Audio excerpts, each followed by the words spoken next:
السلام علیکم ورحمۃ اللہ۔ غریب ماں کا دل توڑا تو دردناک عذاب ملا۔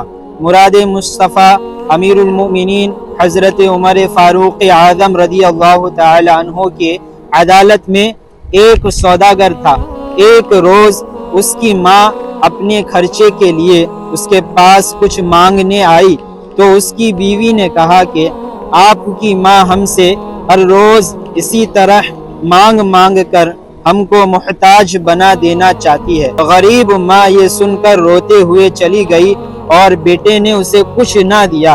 حضرات، ماں کو حقیر سمجھنے کا دردناک عذاب ملاحظہ کیجیے۔ ایک دن یہ لڑکا تجارت کا مال لے کر گھر سے نکلا۔ راستے میں ڈاکوؤں نے اس کا سارا مال و اسباب لوٹ لیا اور اس کا ہاتھ کاٹ کر اس کی گردن میں لٹکا دیا اور اس نوجوان کو راستے پر خون میں لت پت چھوڑ کر چلے گئے۔ کچھ لوگوں کا وہاں سے گزر ہوا تو اس کو اٹھا کر اس کے گھر پہنچا دیا۔ جب اس کے رشتہ دار، دوست و احباب اس کو دیکھنے آئے تو اس نے جرم کا اعتراف کر لیا۔ یہ مجھے اپنی ماں کو تکلیف دینے کی سزا ملی ہے۔ اگر میں نے اپنے ہاتھ سے ماں کو 1 روپیہ بھی دے دیا ہوتا تو میرا ہاتھ نہ کاٹا جاتا اور نہ ہی میرا مال چھینا جاتا۔ پھر سوداگر سے ملنے اس کی ماں بھی آئی تو اس نے بڑے درد بھرے انداز میں کہا، اے میرے پیارے بیٹے، تیرے ساتھ دشمنوں نے یہ کیا کیا؟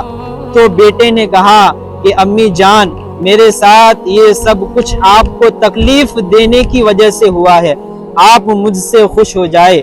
فقالت یا بنی انی رضیت عنک، یعنی ماں نے کہا، اے میرے بیٹے، میں تجھ سے خوش ہوں۔ حضرات، جب رات ہوئی تو اللہ تعالیٰ کی قدرت سے اور ماں کی دعاؤں کی برکت سے اس نوجوان کے دونوں ہاتھ پہلے کی طرح صحیح سالم ہو گئے۔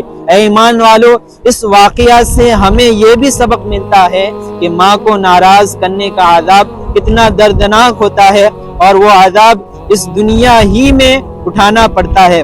اور یہ بھی درس ملا کہ ماں راضی ہو جائے اور خوش رہے تو آئی ہوئی بلا اور مصیبت رات ختم ہونے سے پہلے ہی دور ہو جاتی ہے۔